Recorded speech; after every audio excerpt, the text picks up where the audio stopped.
बिस्मिल्लाहिर्रहमानिर्रहीम। अस्सलाम वालेकुम स्टूडेंट्स। लेज़र में हमने इससे पहले लेज़र की हिस्टोरिकल डेवलपमेंट और उसके बाद लेज़र के बेसिक प्रिंसिपल के बारे में स्टडी किया। आज हम इसमें देखेंगे कि किस तरह से किसी भी लेज़र के अंदर स्पॉन्टेनियस एमिशन, स्टिमुलेटेड एमिशन और जो अब्जॉर्प्शन होती हैं वो आपस में इक्विलिब्रियम जो है वो कायम करती हैं, और किस तरह से जो है लेज़र ऑपरेट करती है। तो हम उसका एक मैथमेटिकल जो है वो स्ट्रक्चर देखेंगे। स्पॉन्टेनियस एमिशन की हम बात करते हैं। हम अज्यूम करते हैं कि हमारे पास दो एनर्जी लेवल्स हैं, और इन दो एनर्जी लेवल में से एक लो एनर्जी लेवल है जिसको आप E1 कह दें, और दूसरे एनर्जी लेवल को हाई एनर्जी लेवल जिसको हम क्या कहेंगे E2। हम साथ में ये भी अज्यूम कर लेते हैं कि E1 में जो एटम्स की तादाद है वो है N1, लेकिन इस एटम की तादाद नहीं है, ये है number of atoms per unit volume. और सिमिलरली यहाँ पर जो एटम की तादाद पर यूनिट वॉल्यूम है उसको हम N2 कह देते हैं। एक्चुअली में आप ये कहेंगे इसको नंबर डेंसिटी कहा जाता है, यानी मॉलिक्यूल्स की तादाद और उसको वॉल्यूम से क्या कर दिया, हमने डिवाइड कर दिया। तो ये आपके पास जो है वो सिचुएशन है। स्पॉन्टेनियस एमिशन में हम अज्यूम करते हैं कि कोई एक एटम किसी हाई एनर्जी लेवल के अंदर मौजूद था, और वो एटम जो है वो कुछ देर के बाद उस हाई एनर्जी लेवल से डिके करके लो एनर्जी लेवल में आ गया। अब ये किस चीज़ से हमें पता चलता है कि इस एटम ने कितनी देर के बाद डिके करके हाई एनर्जी लेवल से लो एनर्जी लेवल में आना है? तो एक्चुअली में हमने जो टर्म यूज़ की इसके लिए उसको कहा जाता है लाइफ टाइम। ठीक है, तो मैं यहाँ पर उसको कह रहा हूँ मीन लाइफ टाइम, यानी एवरेज लाइफ टाइम किस चीज़ का। अब ये जो लाइफ टाइम होता है ये एनर्जी स्टेट का होता है। ठीक है, और क्वांटम मैकेनिक्स में श्रोडिंगर वेव इक्वेशन को सॉल्व करने के बाद उसमें उस पर्टिकुलर एनर्जी लेवल के जो क्वांटम नंबर्स होते हैं, उस क्वांटम स्टेट के क्वांटम नंबर को जब पुट किया जाता है सॉल्यूशन में, तो वहाँ से आपको पता चलेगा कि इस पर्टिकुलर एनर्जी लेवल का जो मीन लाइफ टाइम है वो कितना है। अब ये जो मीन लाइफ टाइम होता है, नॉर्मली जो इलेक्ट्रॉनिक एनर्जी स्टेट्स होती हैं उनका मीन लाइफ टाइम तो बहुत ही कम होता है, यानी वो इस रेंज में होता है, नैनो सेकेंड्स की रेंज में होता है। लेकिन ये सिर्फ कौन से एनर्जी लेवल्स की बात हो रही है, ये इलेक्ट्रॉनिक एनर्जी लेवल्स की जो है वो बात हो रही है। लेकिन इन जनरली हमने देखा था कि एनर्जी लेवल्स कई तरह के हैं। उन एनर्जी लेवल्स के अंदर जो है वो आपने देखा न्यूक्लियर एनर्जी लेवल्स भी थे, इलेक्ट्रॉनिक एनर्जी लेवल भी थे, और उसके अलावा मॉलिक्यूलर एनर्जी लेवल जिनमें वाइब्रेशनल और रोटेशनल दोनों तरह के एनर्जी लेवल जो है वो मौजूद थे।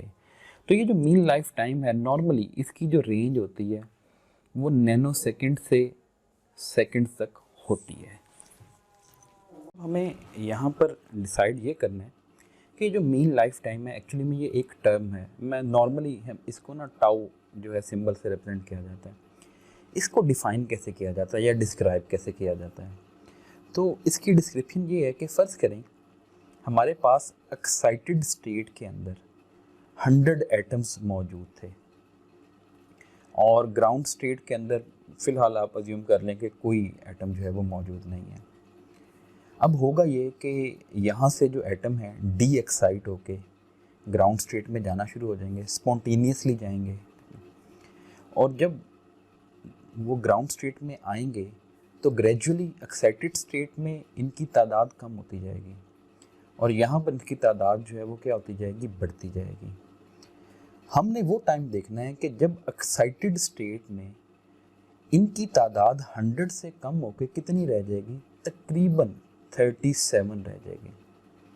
इसका मतलब है 100 में से अगर आप 37 माइनस कर दें तो आप ये कहेंगे जो 63% एटम्स हैं एक्चुअली में वो क्या कर चुके हैं, डिके कर चुके हैं।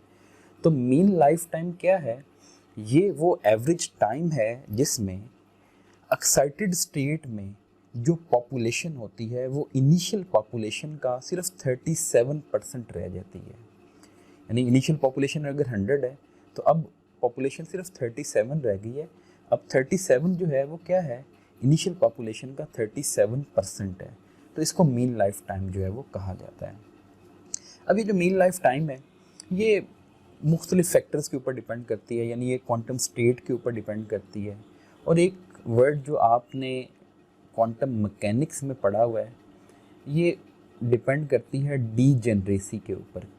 डीजेनरेसी क्या चीज़ होती है, ये किसी भी एनर्जी लेवल की डीजेनरेसी को अगर आप डिस्क्राइब करना चाहें वो ये होता है कि हमारे पास दो अलग अलग क्वांटम स्टेट्स हैं। मैं कहता हूँ ये क्वांटम स्टेट नंबर 1 है और ये कोई क्वांटम स्टेट नंबर 2 है। अब दो डिफरेंट क्वांटम स्टेट्स हैं। अब क्वांटम स्टेट आप जानते हैं कि उनको ज़ाहिर किया जाता है क्वांटम नंबर से। मैं कह देता हूँ कि फ़र्ज़ कर लेते हैं कि ये जो पहली क्वांटम स्टेट है यहाँ पर n की वैल्यू 2 है, यानी जो प्रिंसिपल क्वांटम नंबर है n वो है 2, ठीक है। इस तरह जो l है, जो ऑर्बिटल क्वांटम नंबर है वो लेट्स सपोज 1 है। ये जो दूसरी स्टेट है यहाँ पर भी n की वैल्यू 2 है, लेकिन यहाँ पर l की वैल्यू जो है मैं कह देता हूँ -1 है। बाकी आप स्पिन की वैल्यू जो है वो यहाँ पर +1/2 ले लें, यहाँ पर भी +1/2 ले लें। अब एक क्वांटम नंबर दोनों स्टेट्स में मुख्तलिफ है, इसका मतलब है ये दोनों क्वांटम स्टेट्स जो हैं वो एक दूसरे से डिफरेंट हैं।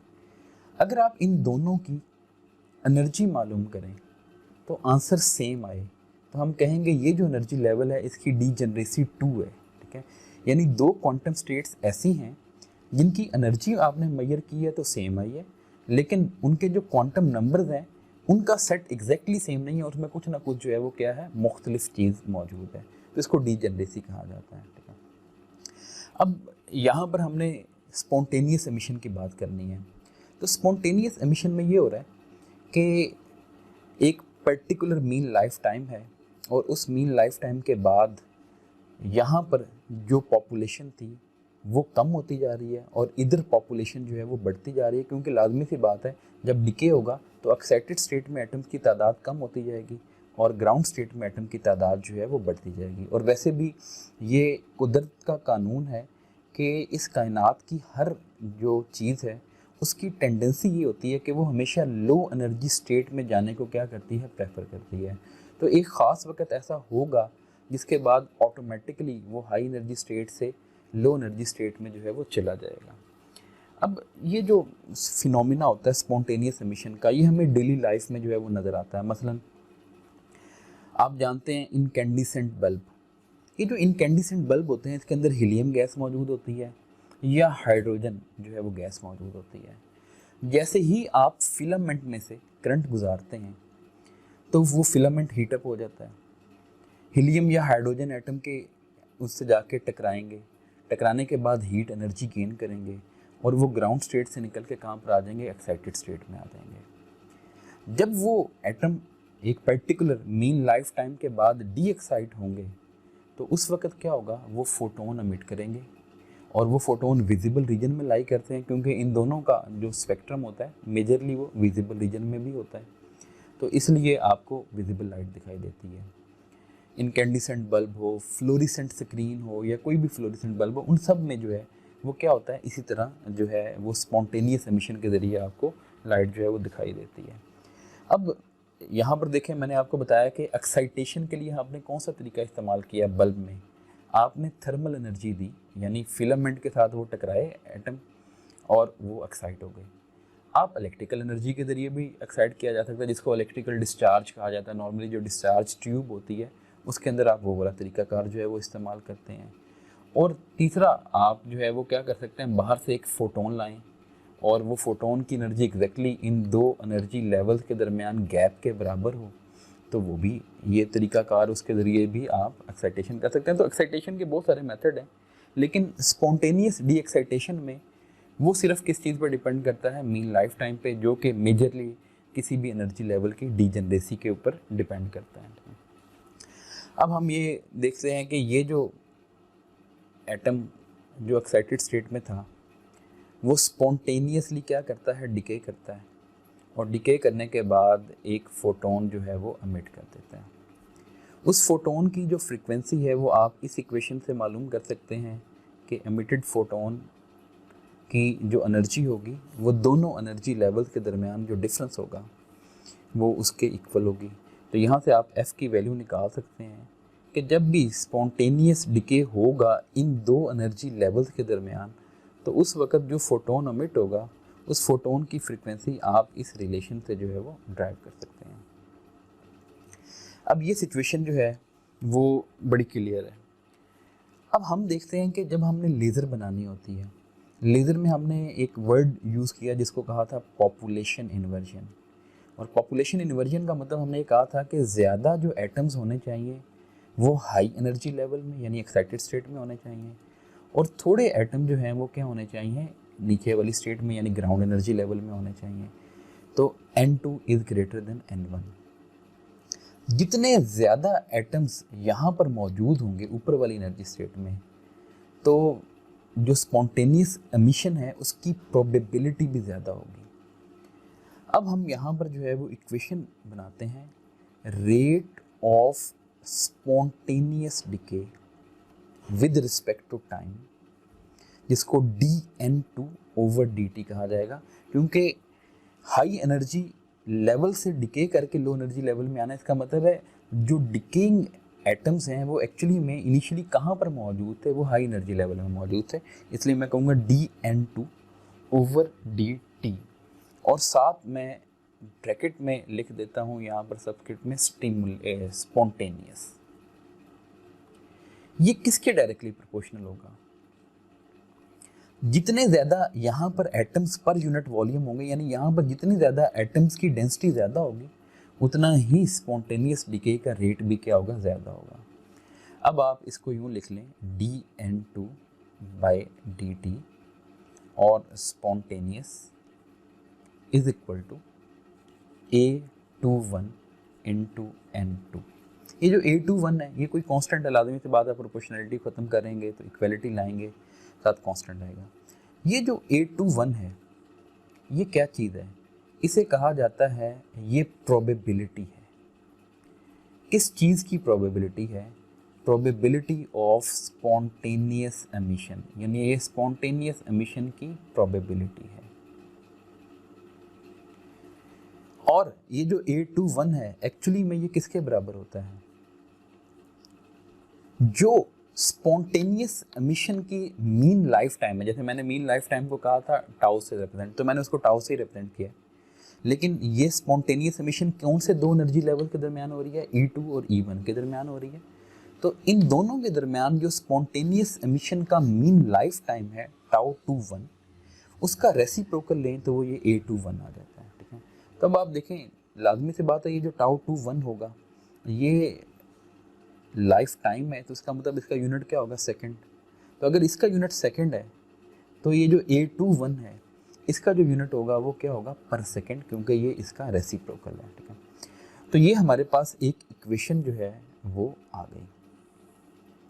एक दूसरी जो बात हमने यहाँ से अपने जहन में रखनी है वो ये रखनी है कि स्पॉन्टेनियस एमिशन के नतीजे में जब भी एटम हाई एनर्जी लेवल से लो एनर्जी लेवल में आएगा तो वो एक फोटोन एमिट कर रहा है जिसकी फ्रीक्वेंसी आपने इस इक्वेशन से निकाल ली है। लेकिन वो जो फोटोन एमिट हो रहा है, हर एटम जो फोटोन एमिट करेगा वो एक अलग डायरेक्शन में एमिट हो रहा होगा और वो एक अलग फेज़ के साथ एमिट हो रहा होगा। यानी अगर फ़र्ज़ करें मैं कहता हूँ कि ये वो मटेरियल है जिसमें जो है स्पॉन्टेनियस एमिशन वाला जो प्रोसीजर है वो चल रहा है। तो जब कोई एटम जो है वो स्पॉन्टेनियस एमिशन कर रहा है, फ़र्ज़ करें ये पहला एटम है, तो उसने इस डायरेक्शन में फोटोन एमिट कर दिया। दूसरा एटम ये है जिसने स्पॉन्टेनियस एमिशन जो है वो की, उसने किसी और डायरेक्शन में फोटोन जो है वो एमिट कर दिया। तीसरे ने किसी और डायरेक्शन में जो है वो एमिट कर दिया।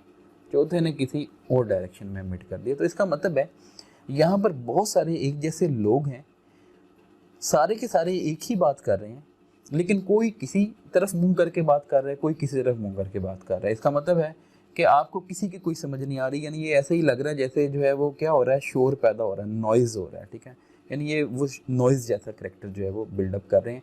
यानी जो एमिशन हो रही है उसको कहेंगे रैंडम एमिशन है, उसमें कोई तरतीब नहीं है, कोई डायरेक्शन जो है वो एक जैसी नहीं है और कोई फेज़ जो है वो किसी भी फोटोन का एक जैसा नहीं है। तो आप ये कहेंगे कि इसमें हर जो एटम है वो एक एंटीना है एंटीना का काम है इलेक्ट्रोमैग्नेटिक वेव्स एमिट करना, तो हर एटम जो है वो एक एंटीना है, लेकिन वो एक रैंडम एंटीना है। वो बेशक एक ही पर्टिकुलर फ्रिक्वेंसी की वेव्स एमिट कर रहा है, लेकिन उन सब की जो डायरेक्शन है वो मुख्तलिफ है और उन सब का फेज़ जो है वो एक दूसरे से मुख्तलिफ है। नेक्स्ट हम डिस्कशन ये करते हैं कि स्टिमुलेटेड एमिशन में क्या काम हो रहा है। स्टिमुलेटेड एमिशन में भी यही है कि एटम इस वक्त मौजूद है कहाँ पर, एक्साइटेड एनर्जी लेवल में मौजूद है। हम बाहर से क्या ला रहे हैं, एक फोटोन ला रहे हैं। उस फोटोन की एनर्जी एग्जैक्टली इन दोनों एनर्जी लेवल्स के दरमियान डिफरेंस के बराबर है। वो जैसे ही इस एटम के साथ टकराता है, इस एटम को वो नॉक डाउन करवा देता है, यानी वो इस एटम को स्टिमुलेट करता है। और इस एटम को जब वो नॉक डाउन करवाएगा तो उसमें से भी सेम उसी फ्रिक्वेंसी का एक फोटोन एमिट करवाएगा जितनी फ्रिक्वेंसी उसकी अपनी थी। अब इसने इसको स्टिमुलेट करवा के इसमें से फोटोन निकाला है, तो इसका मतलब ये हुआ कि जो नया फोटोन एमिट होगा वो इस इंसिडेंट फोटोन के साथ यूनिडायरेक्शनल भी होगा और कोहेरेंट भी होगा, यानी डायरेक्शन भी सेम रहेगी और फेज़ भी सेम रहेगा और फ्रिक्वेंसी ऑब्वियसली वैसे ही सेम है। तो इसका मतलब है यहाँ पर ये दोनों जो फोटोन्स हैं ये कंस्ट्रक्टिव इंटरफेरेंस वाला फिनोमेना जो है वो कर सकते हैं। अब जो स्टिमुलेटेड एमिशन का रेट है, मैंने यहाँ पर ये स्पॉन्टेनियस एमिशन वाली इक्वेशन जो हमने अभी ड्राइव की पहले वो लिख ली है। अब जो स्टिमुलेटेड एमिशन का रेट है dN2/dt, लेकिन ये है स्टिमुलेटेड। ये दो चीज़ों पे डिपेंड करता है। नंबर वन, ये उसी तरह से डिपेंड करेगा कि हाई एनर्जी लेवल में यानी एक्साइटेड एनर्जी लेवल में एटम्स की तादाद कितनी है। एटम की तादाद ज़्यादा होगी तो ज़्यादा स्टिमुलेटेड एमिशन की प्रोबेबिलिटी होगी और कम होगी तो कम प्रोबेबिलिटी, जैसे यहाँ पर था। लेकिन ये एक दूसरी चीज़ पे भी डिपेंड कर रहा है। जो स्पॉन्टेनियस एमिशन थी वो खुद से हो रही थी, वो ऑन इट्स ऑन हो रही थी, क्योंकि वो एनर्जी लेवल की डीजनरेसी पे डिपेंड कर रही थी। जो स्टिमुलेटेड एमिशन है वो बाहर से आने वाले फोटोन्स के ऊपर जो है डिपेंड कर रही है।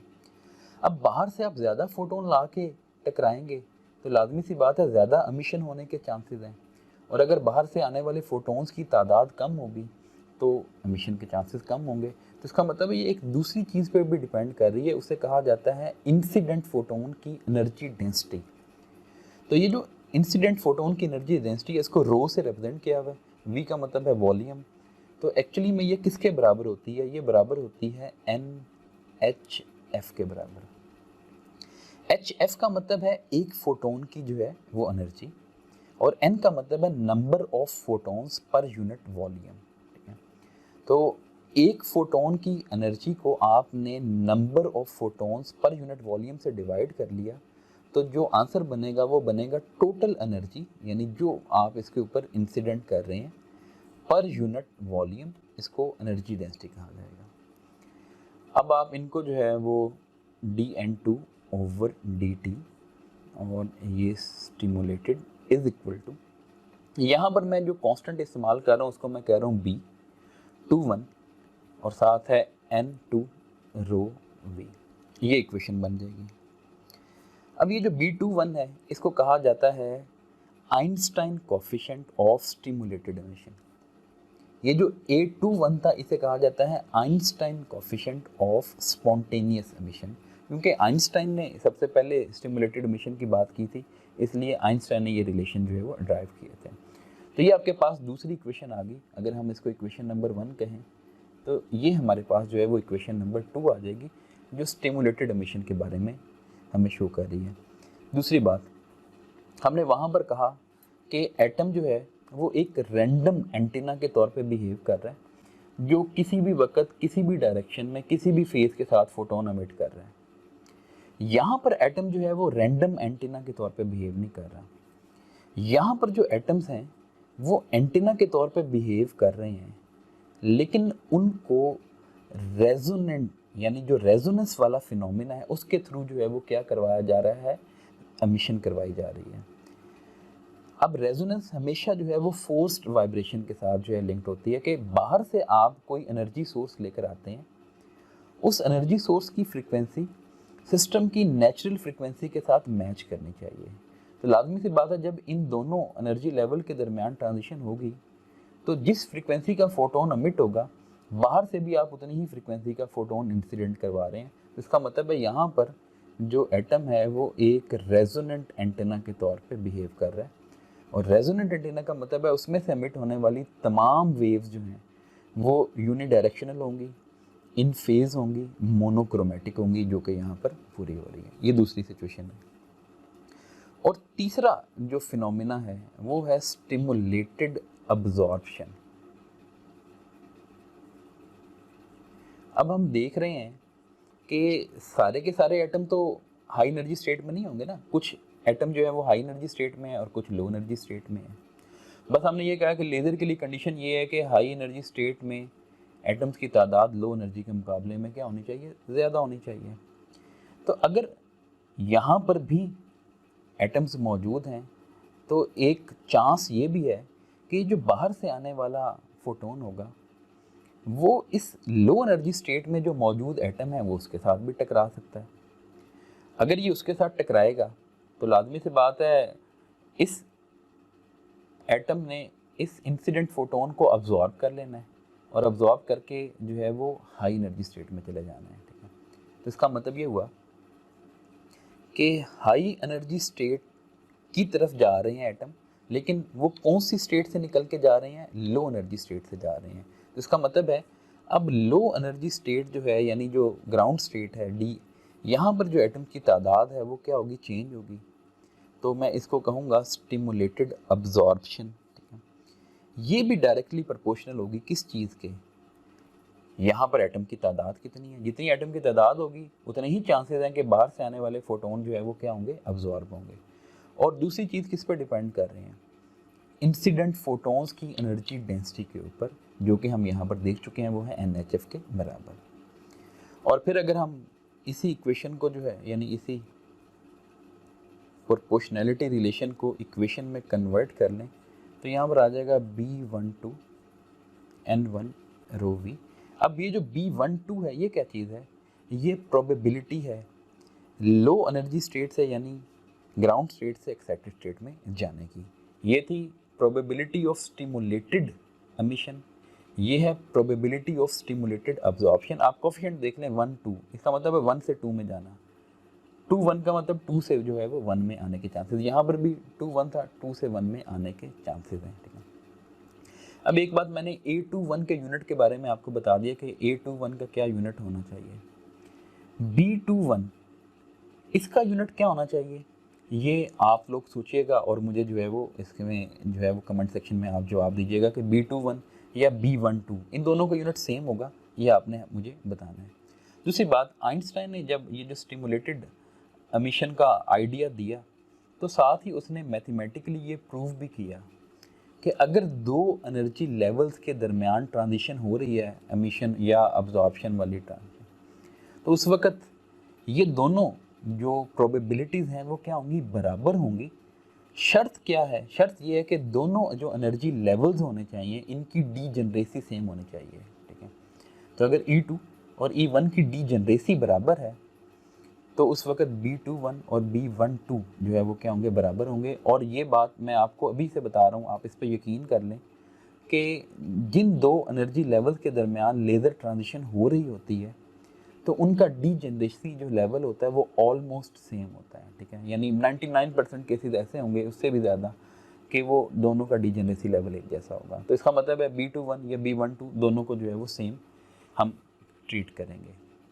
अब हमने जो है वो इन तीन इक्वेशन को, इक्वेशन नंबर 1, इक्वेशन नंबर 2 और ये जो इक्वेशन नंबर 3 है, इन तीनों इक्वेशन को हमने इस्तेमाल करना है और इन तीनों इक्वेशन को इस्तेमाल करके हमने एक नतीजे पे पहुंचना है और फिर हम उसको जो है वो इस्तेमाल भी करेंगे एक दो एग्जाम्पल को सॉल्व करने में। ठीक है, अब हम जो काम करने जा रहे हैं उसको कहा जाता है आइंस्टाइन्स रिलेशन। आइंस्टाइन ने ये कहा कि जब भी कोई मटेरियल थर्मल इक्विलिब्रियम में होगा तो उस वक़्त rate of downward transition would be equal to rate of upward transition. इसका मतलब है कि एक साइड पे आपने क्या चीज़ पुट कर लेनी है, एक साइड पे आपने अब्जॉर्प्शन रेट जो है वो उसको पुट करना है, और दूसरी साइड पे आपने किस चीज़ को पुट कर लेना है, वो करना है एमिशन रेट को। लेकिन ये जो इक्वलिटी है ये उसी वक्त होल्ड करेगी जब बॉडी जो है वो कौन सी स्टेट में होगी, या लेज़र मीडियम जो है वो कौन सी स्टेट में होगा, वो होगी थर्मल इक्विलिब्रियम की स्टेट में। अब्जॉर्प्शन रेट, जो अब्जॉर्प्शन रेट है उसको आपने कहा हुआ dN1/dt, और अब्जॉर्प्शन हमेशा जो है वो फोटोन की मदद से ही हो रही है, यानी इसलिए स्टिमुलेटेड अब्जॉर्प्शन। यानी ऐसा तो कभी भी पॉसिबल नहीं है ना कि बाहर से कोई फोटोन ना आए और एटम खुद ब खुद जो है बगैर किसी एनर्जी के लो एनर्जी स्टेट से उठे और हाई एनर्जी स्टेट में चला जाए। ठीक है, तो ऐसी जो है वो हमें भी कोई तकलीफ नहीं होती और एटम को भी ऐसी कोई तकलीफ जो है वो नहीं होती। एमिशन रेट, तो एमिशन रेट दो तरह के हैं। एक तो है स्पॉन्टेनियस एमिशन रेट, यानी मैं इसको कहूँगा dN2/dt और स्टिमुलेटेड, और दूसरा है स्पॉन्टेनियस एमिशन रेट, और दूसरा है स्टिमुलेटेड एमिशन रेट। तो ये है dN2/dt और इसके साथ जो है वो आ जाएगा स्टिमुलेटेड। dN1/dt स्टिमुलेटेड, इसकी जगह मैं ये वाली वैल्यू पुट कर रहा हूँ B12 N1 ρV। ये जो स्पॉन्टेनियस है इसकी जगह हम पुट कर रहे हैं A21 × N2, और इसकी जगह हम पुट कर रहे हैं ρV B21 × N2, ये हमने पुट कर दिया। B12 और B21 सेम है, इसलिए मैं ये जो B12 है इसकी जगह मैं अब जो है वो क्या पुट कर रहा हूँ, B21 ही प्लेस कर रहा हूँ। ये जो रो वाली जो टर्म है इसको आप ज़रा इस साइड पे जो है वो ले आएँ। जब आप इसको इस साइड पे ले आएंगे तो आएगा B21 N1 ρV minus B21 N2 ρV is equal to A21 × N2। अब राइट हैंड साइड से देखें, दो चीज़ें कॉमन आ रही हैं। एक तो B21 कॉमन आ रहा है, ठीक है, ρV कॉमन आ रहा है, ठीक है। ब्रैकेट में क्या बच रहा है, N1 minus N2 is equal to A21 × N2। अब आप क्या करें, ये N2 को किसी तरह से यहाँ से हम क्या करेंगे, ख़त्म करने की कोशिश करेंगे। N2 को ख़त्म करना है, पूरी इक्वेशन को जो है वो क्या करें, N2 से आप डिवाइड कर दें। आपने किया A21 N2 यहाँ पर डिवाइड किया तो ख़त्म हो गया। B21 ρV, अब इसको भी N2 से डिवाइड करना है, तो मैं इसको N2 से डिवाइड कर देता हूँ, वो ये आ जाएगा। N1 को अलग डिवाइड कर दिया और N2 को अलग डिवाइड कर दिया, तो ये आपके पास जो है सिचुएशन आ गई। अब आप B21 को राइट हैंड साइड पर डिवाइड करें, तो है ρV N1/N2 minus 1 is equal to A21 divided by B21। और फिर अब हमने क्या काम करना है कि यहाँ से इक्वेशन को थोड़ा सा हम मॉडिफाई कर लेंगे।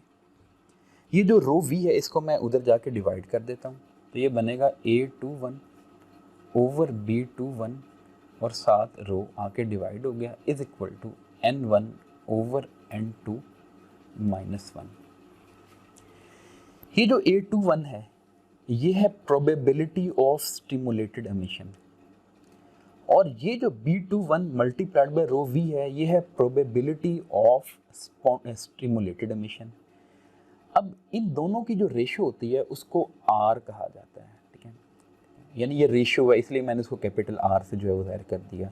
ऊपर स्पॉन्टेनियस एमिशन की प्रोबेबिलिटी, नीचे जो है वो स्टिमुलेटेड एमिशन की प्रोबेबिलिटी।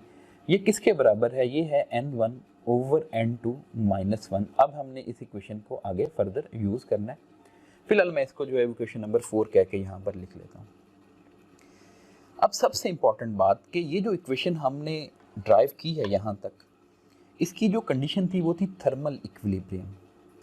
अब थर्मल इक्विलिब्रियम जो है उसको आपने थर्मल एंड स्टैटिस्टिकल फिजिक्स में पढ़ा हुआ है कि बोल्ट्जमैन ने एक डिस्ट्रीब्यूशन दी थी, और उस डिस्ट्रीब्यूशन को बोल्ट्जमैन थर्मल डिस्ट्रीब्यूशन कहा जाता है, जो आपको बताती है कि किसी भी पर्टिकुलर एनर्जी लेवल्स में जो एटम्स की तादाद होती है वो आप कैसे निकालते हैं।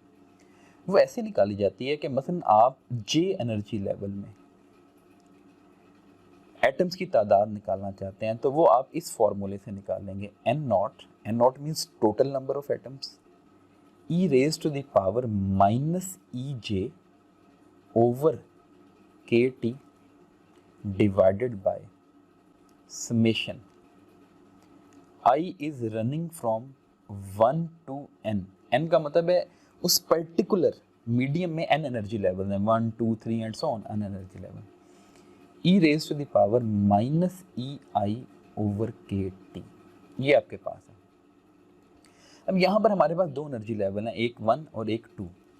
अगर मैंने फर्स्ट एनर्जी लेवल में एटम्स की तादाद मालूम करनी है तो मैं कहूँगा n1 is equal to n not e raise to the power minus E1, पहला जो एनर्जी लेवल था लो एनर्जी लेवल, उसकी एनर्जी थी E1 डिवाइडेड बाय के T divided by summation I is running from 1 to n e raise to the power minus E I over के T. अगर मुझे n2 की वैल्यू निकालनी है तो मैं सिंपली इसी इक्वेशन को लिखूंगा दोबारा से n not e raise to the power minus E1 sorry E2 अब लिखूंगा क्योंकि ये सेकंड एनर्जी लेवल की बात आ जाएगी, k T divided by sum of all these energies summation I is running from 1 to n e raise to the power minus E I over के T. अब हमें यहाँ पर इस इक्वेशन में ज़रूरत है n1 और n2 की रेशो की, तो मैं ज़रा n1 और n2 की जो है वो रेशो ले लेता हूँ।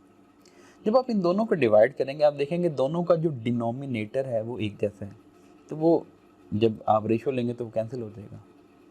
दोनों के न्यूमिनेटर में जो है वो देखें n नॉट है, यहाँ पर भी n नॉट है, वो भी कैंसिल हो जाएगा। सिर्फ क्या बचेगा E raise to the power minus E1 over के T divided by E raise to the power minus E2 over के टी। ये जो ओवर में माइनस वाली टर्म है ये जब ऊपर जाएगी तो ये हो जाएगा E raise to the power plus E2 over के टी। ये E raise to the power minus E1 over के टी ही रहना है। तो अब देखें बेस सेम है, पावर्स डिफरेंट है तो पावर ऐड हो जाएंगी जो आपस में मल्टीप्लाई हो रहे हैं, तो ये बन जाएगा E raise to the power E2 minus E1 divided by के टी, यानी मैंने ऐड भी कर लिया और साथ एलसीएम भी जो है वो ले लिया है। ठीक है, ये अब आपके पास जो है वो n1 और n2 की जो है वो वैल्यू आ गई है। ठीक है, अब आप जो है वो क्या करें, r की वैल्यू में इसको पुट कर दें, यानी r जो है वो आपने किस चीज़ को कहा हुआ है, इस चीज़ को ध्यान में रखें कि r जो है वो एक्चुअली में रेशो है A21 divided by B21 into rho v, और ये था n1 over n2। n1 over n2 की वैल्यू आपने मालूम की, ये है E raise to the power E2 minus E1 divided by के टी, और फिर इस सब में से आपने 1 को माइनस कर देना है।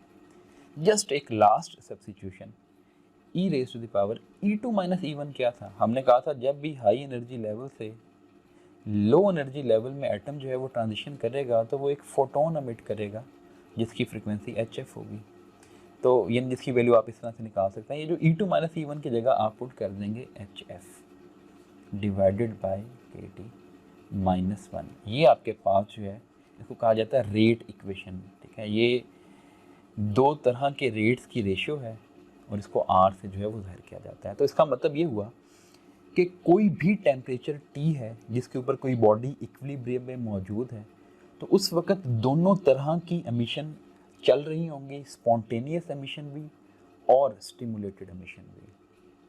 फ़र्क क्या होगा कि जब ये R की वैल्यू बहुत लार्ज होगी, यानी जब R की वैल्यू बहुत लार्ज आएगी तो उसका मतलब ये होगा कि स्टिमुलेटेड एमिशन की प्रोबेबिलिटी ज़्यादा है और स्पॉन्टेनियस एमिशन की प्रोबेबिलिटी ज़्यादा है, और स्टिमुलेटेड एमिशन की प्रोबेबिलिटी जो है वो क्या है, कम है, क्योंकि R जो है वो एक्चुअली में रेशियो है किस चीज़ की, स्पॉन्टेनियस एमिशन और स्टिमुलेटेड एमिशन, इन दोनों की रेशियो है। तो अगर ये बहुत लार्ज आती है तो कंफर्म है कि स्पॉन्टेनियस एमिशन की प्रोबेबिलिटी स्टिमुलेटेड एमिशन की प्रोबेबिलिटी के मुकाबले में बहुत ज़्यादा है। तो ये एक नॉर्मल स्टेट है जो कि थर्मल इक्विलिब्रियम की बात करते हैं। अगर आप चाहते हैं कि आर की वैल्यू बहुत कम हो। आर की वैल्यू बहुत कम उसी वक्त होगी जब स्पॉन्टेनियस एमिशन की प्रोबेबिलिटी कम हो जाएगी और स्टिमुलेटेड एमिशन की प्रोबेबिलिटी क्या हो जाएगी, बढ़ जाएगी। तो उस वक्त इन दोनों की जो रेशियो होगी वो क्या होगी, बहुत ही कम हो जाएगी। और ये रेशियो उसी वक्त कम होनी है जब n1 की वैल्यू बहुत कम होगी और n2 की वैल्यू क्या होगी, बहुत लार्ज होगी, जिसको आपने क्या कहा, पॉपुलेशन इन्वर्जन कहा। इसका मतलब है पॉपुलेशन इन्वर्जन के बगैर कभी भी जो लेज़र एमिशन है या लेज़र ट्रांजिशन है वो पॉसिबल नहीं है। जब भी आप एक लेज़र बनाना चाहेंगे तो n1 must be less than n2, और जब ये कंडीशन पूरी होगी उस वक्त r की वैल्यू बहुत कम होगी, यानी स्पॉन्टेनियस डिके कम होगा और स्टिमुलेटेड डिके ज़्यादा होगा, जिसकी वजह से लेज़र एमिशन होगी। अभी हमारा ये टॉपिक कंक्लूड होता है यहाँ पर इस इक्वेशन के ऊपर, लेकिन इससे रिलेटेड हमने एक दो प्रैक्टिस एग्जांपल्स जो है वो करनी है, तो उनको देखते हैं और उसके बाद इसको कंक्लूड करते हैं। तो अब हम इससे रिलेटेड कुछ प्रैक्टिस प्रॉब्लम जो है वो डिस्कस करते हैं। पहली प्रॉब्लम ये है कि describe spontaneous emission from excited helium. अब ये जो हीलियम या हाइड्रोजन या किसी भी आइसोलेटेड गैस का आपने स्पेक्ट्रम जब भी बनाना होता है या उससे स्पॉन्टेनियस एमिशन को स्टडी करना है, तो उसके लिए उसको ना एक डिस्चार्ज ट्यूब में, ये देखें ये डिस्चार्ज ट्यूब आपको दिखाई दे रही है, इसमें जो है वो क्या किया जाता है, फिल किया जाता है और इस डिस्चार्ज ट्यूब को हाई वोल्टेज के ऊपर जो है वो ऑपरेट किया जाता है। इसमें एक साइड पे कैथोड है और एक साइड पे एनोड होता है।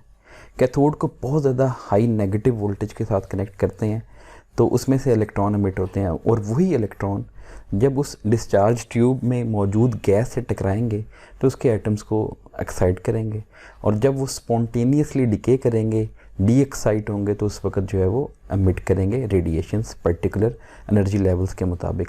तो ये यहाँ पर राइट साइड पे देखें आपको दिखाया गया है, ये आपको हीलियम का जो आपको ट्यूब दिखाई दे रही है वो ये इस कलर की दिखाई देती है, यानी पिंक कलर की जो है वो दिखाई देती है। अब हम इसको डिस्क्राइब करते हैं कि जब आप इसको डायरेक्टली जो है वो देखेंगे डिस्चार्ज लैंप को जिसमें हीलियम मौजूद था, तो आपको एक पिंकिश ग्लो जो है वो दिखाई देती है, यानी अब बहुत सारी वहाँ से रेडिएशन निकल रही होंगी, तो जब वो सब मिलती हैं तो वो एक पिंक कलर का जो है वो ग्लो बनता है।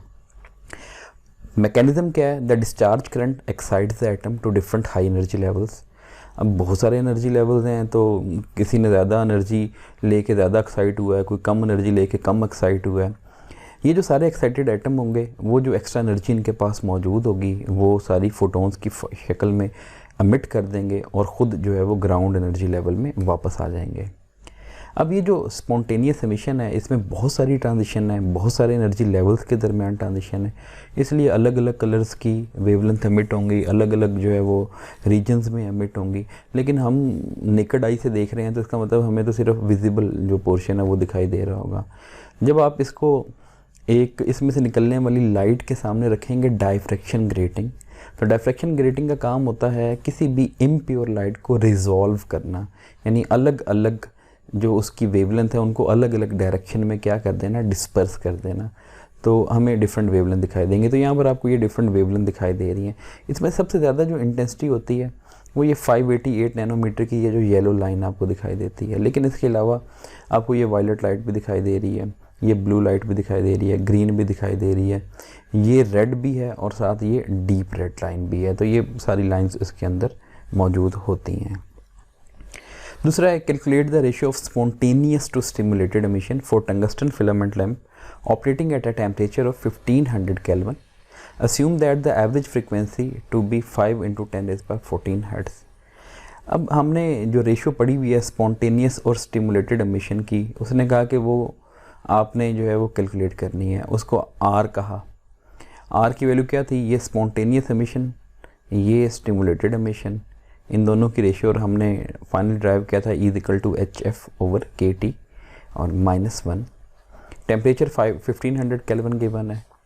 एज की वैल्यू, सर ये एज की वैल्यू है जो कि 6.63 × 10⁻34 है। के बोल्ट्जमैन कांस्टेंट 1.38 × 10⁻23 जूल पर केल्विन है। एफ जो है फ्रिक्वेंसी आपको यहाँ पर बता दी गई है 5 × 10⁻14 हर्ट्ज। आपने जस्ट इस इक्वेशन में एच, एफ, के और टी इन सब की वैल्यूज़ प्लेस करनी है। ई की पावर जो भी आ जाए मालूम करें, उसमें से 1 माइनस करें